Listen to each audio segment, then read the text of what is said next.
Yeah. It's Twan Beasy, man. I'm inside the Great Summer Tour with my boy DeRa, Stay Woke Podcast. Yee, that way. You're now tuned in to the hottest podcast in the world, the Stay Woke Podcast, right here on TheSonicBreakdown.com. Man, it's time to wake up. Time to wake up. Get this cake up. Get this cake up. Only thing I care about is switching. Today is part one of a 4-part series, and we have, for this first part, we have Twan Beasy in the house. Yeah. What's up? And he's going to give us the artist perspective of our Inside the Great Summer Tour.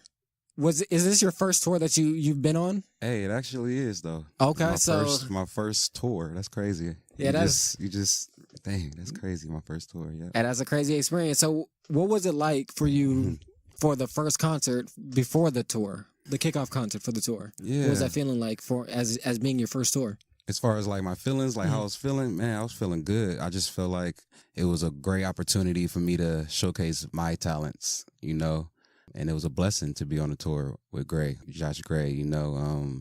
Just being able to showcase my talents and let people know who I am as an artist, you know. Yeah, I'm on a Josh Gray tour, but I want to be able to, you know, make my own name, basically. As this being your first tour and kicking off with Josh Gray, how did you guys actually link up? How did that happen? Well, we linked up through my manager, okay, Chris Evans, through Royal West Production. He actually in the room with me right now, to keep it real. But we met through him. Chris, my manager, and Josh, they met.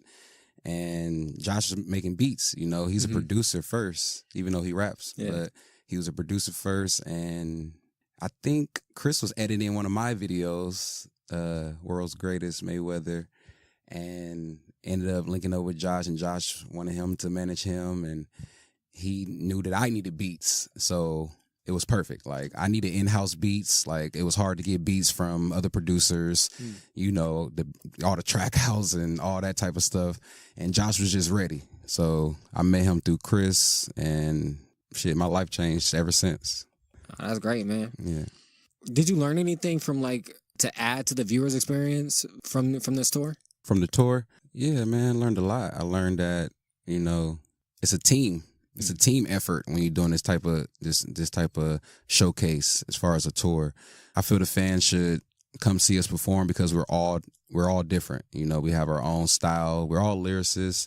But, you know, we have a different style. We talk about different things, different feelings, emotions in our songs. And I just feel like the fans should be a part of that and come see, you know, get to know us. You know, the tour was very up close and personal. It wasn't, you know, we're not selling out, you know, big stadiums or anything, but the venues we do perform at is up close and personal. So you can get to know us individually.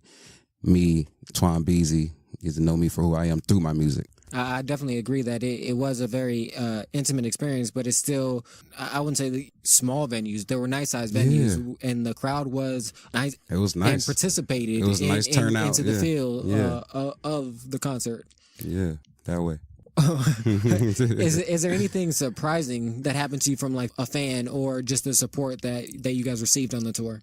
Was there anything that was surprising that you didn't expect? Not really surprising, but, you know, I'm trying to make a name right now, you know, so I was kind of surprised and shocked of the audience reaction to my set particularly, and us as a whole. You know, they were very engaged in the songs and the artists, like up close to the stage. Like, I'm just trying to start from the ground up and make a name. So I was surprised and thankful at the same time, you know, just, you know, if I go up there and try my hardest, give my 200%, people gravitate to that, you know, and I feel like as my personality, which you can find out through my songs that I'm dropping soon, like, you can gravitate towards me, you know, it's my personality. But yeah, man, it was great. It was great. Definitely agree with you. The fans definitely resonated to the energy that you're bringing. That I noticed. Like I said, each of you, when I was talking to Josh Gray about it as well, that each of you are lyricists, and you have just different content that you use that weapon, that lyrical weapon on is. And I felt yours was about an energy, about a feel that people can relate and resonate to. Where School's a little more introspective, and then Josh is more personal in that regard. regard. So I just felt like you each have your lane, but you all executed well. Thanks, man. I appreciate that. You know, no problem. That doesn't go through one ear out the other. You know, I appreciate that, and you feel me. You know, I'm real. Like, I need that type of love and encouragement. Take that mental note and try to build off that. It's all about momentum with me. You feel me? I feel like the tour gave me momentum to be able to, look, I got one foot in. Now it's time to jump both feet in, and go hard. I agree with you. If you put hard work in long enough, somebody will notice it. Yeah. And like I said, at the show that I went to, the crowd was definitely moving and feeling it. So for sure. It's just showing that like I said, just keep doing it, man. Right, that way. It's all about the fans too, man. Like, I'm doing it for the fans. Like, I'm basically stuff I go through, real life, you know, I put it in the music. You know, it's not necessarily talking about the struggle or none of that. It's just whatever I feel, whatever the beat make me feel, you know, that's the type of song I want to make, you know. I'm not necessarily going for the trend or what's hot, you know. I'm making good music from the heart, you know, and also using my imagination too. Yeah. Like, music's not meant to be serious. Like, it's meant for your imagination. So it's like an exercise, you know. It's art. Yeah, it's art. So I'm an artist, man, and you know, I'm working on being a more consistent artist. Like, there's always room for improvement with me, and that's all I'm focused on is improvement and building my catalog right now. And what would you say is your core audience if you had to pick like a genre or something? Yeah. As a genre, I would say hip hop and R&B too, because I write songs too. Like, I got a song called Down For You coming soon. It's going to be on the project. Not sure what I'm going to name the project yet. I have a name in my head, but I'm not going to say it. But yeah, like hip hop, R&B. Why? Because I'm a lyricist. I'm a rapper first, and I feel like I can rap with the best of. I'm not really a battle rapper because I'm more of the artistic side of the rapper. But I mean, if I have to battle, I will. But yeah, as far as that, that's how that goes. But. And what were your feelings at the end of the last concert? The last show of the tour? Yeah, the last show of the tour. My feelings, I still feel the same way. Like, we got so much potential. Like, I'm ready for more. You know, when I'm not in the studio, I'm writing songs, you know, and it's just about me building my catalog right now. So I'm just excited, ready to, you know, I'm 2 feet in now, you know, on the business side and the artistic side, you know, as far as making music. How was that transition to fully committing and fully... You know, like you said, just saying, it was kind of hard for me, and this is going into my personal life, and you guys get to know me. I don't mind that, but I had to get my life right first. You know, like, I had to get home right before the art could be good. You know, so now that I got home right, I got 2 beautiful kids. You feel me? They set, roof over their head, don't need for nothing. Now I can focus on the art. Like, it didn't make sense for me to get my art first and put my family on the back burner, you know. Jay just talked about that on 444. Yeah. You can't be rich if the family ain't right. Yeah. So there's no way around it. Like, so now that I'm 2 feet in, I'm just happy I can focus on the art. Like, you know, that's it. And the art is making songs, going to the studio, being in the room when the producers make my beats, engaging with my fans, the art. And that way. That's I think a lot of people need to hear that too, because some people think that, you know, it just happens. Like, no, it doesn't just happen. You got to put the work in. There are sacrifices, and that's something that I say on this podcast often, that really anything in life, if you want something and is worthwhile, right, it's going to take some sacrifice. Right. And I don't know if I answered your question correctly, but as far as the core audience, that's exactly who my core audience is. The underdogs, the people trying to get their life together so they can chase their dreams, you know, like, I'm not stopping, I'm chasing my dreams, and they should too. Like, that's my core audience, you know, the underdogs, the ones that got to struggle to get what they got today. Nothing came easy, you know. I express that in my music. Like, I got turn up songs that you can get litty to, but I got the real songs too, like the struggle, you know.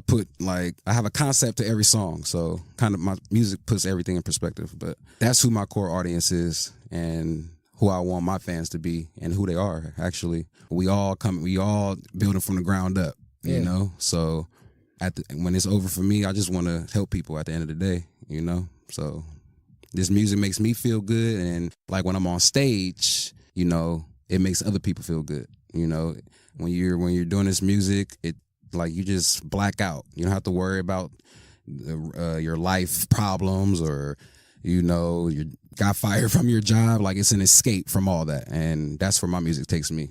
And what musical inspirations are of yours? Ooh, everybody. Like from Michael Jackson to Jay-Z. Gotcha. Because, and I say that because my family's old school and they grew up listening to Michael Jackson, and then I got my guy cousins, you know, they listen to hip hop, you know, so it's the 80s, 90s music, and then it's the hip hop, or you feel me? I just come from an old school background, so I grew up listening to everything. I always had music with me, boombox or something, you know, even before I was rapping, like I always had music. I wouldn't single anybody out as far as my inspirations, but everybody, like as far as hip hop, everybody, Jay-Z, Jada, Weezy. We can talk about artists today. Drake. Shit, I still think about Lauryn Hill. Like you feel me? I was just listening to that last weekend, and I text one of my writers on for TheSonicBreakdown.com, which you should check out if you haven't. Okay, for sure. That we should do a piece about the miseducation of Lauryn Hill. Man, legend. Because next year is going to be the 20th anniversary of it. Wow, that's crazy. I said that. Yeah, man. And all that of is them. a quintessential album. So like, I definitely feel the diversity, and like I said, just the limited music that I heard at the show. Because you're set. You know, it's not I'm not getting your whole catalog. Right, exactly. But you can hear the influences and the differences of those influences. But it definitely has a strong hip hop influence. Yes, there's no denying that. There's no denying that. I'm like, my genre is hip hop. That's my core audience. Yeah, but you can still hear like some of the instrumentation. The way you choose to write over the beats. Yes, exactly. Has musical. I'm not just saying anything, guys. I'm really taking these beats, and I write it down and writing form too. But I think about it in my head, like not freestyle, but in my head before it's written down. Like I'm already thinking of the rhymes in my head, how concepts, all that, and like the beauty of the shows is like it's the show mix. So when you get the full catalog, you get the full version of my set or of me or whatever. And that's why I think that each of your sets gave a nice quick peek into what to expect without. I'm not sure. I still don't know what the album's gonna sound like. But based off it, like I said, I feel like I have an idea of where it's gonna go. But again, you never know until it's done. Exactly. You never know because I feel my core audience is hip hop. That genre, but can't box me in. I want to be on the same stage as Pitbull and what's the other dude named Pitbull and. We can just Flo Rida. Flo Rida. There you go. Like they rocking shows. Yeah. I know they get money because they rocking them overseas shows and they packed. They sold out. I don't want to just come perform for my culture. Music is a culture and one to me. Like it's universal. It's universal. So I'm trying to rock them type of crowds, and I got music coming. I'm telling you, I'm writing songs too. So it's coming. Before we get out of here, is there anything else that you want to let the Stay Woke listeners know about and prep going on? Yeah, man. And then, like I said, don't worry, guys. We're definitely going to get another interview at another time when the project's about to drop. So we'll definitely get a sneak peek at that. Oh, yeah. Y'all stay tuned. You can follow me at Twan Beasy on social network, at Twan Beasy on IG, Twitter, Facebook. And I got projects coming, man. This is my redemption. I might name the album Redemption. I'm going to just say it. I might name it Redemption because I'm here. I'm coming. Like I said, I had to get life right first. A lot of people turned on me. I had to turn on a couple people. You feel me? But it's all a learning experience, and I'm ready to focus on the art. So just be waiting for that. Coming soon. Twan Beasy, Underground Beasy. We out here that way. And so I want to say thank you, first of all, to Twan Beasy for doing this interview. Sure. Thank you to all the Stay Woke podcast listeners. There's going to be 3 more parts to this series, so make sure you definitely check that out. Definitely go check out Twan Beasy's page on all social media, as well as come back. Yeah, definitely. And definitely come back and listen when we do a follow-up interview with him as well. Thank you again for listening to another Stay Woke podcast. You know our motto, live, listen to some great music, and above all, love more. Yeah. Stay woke.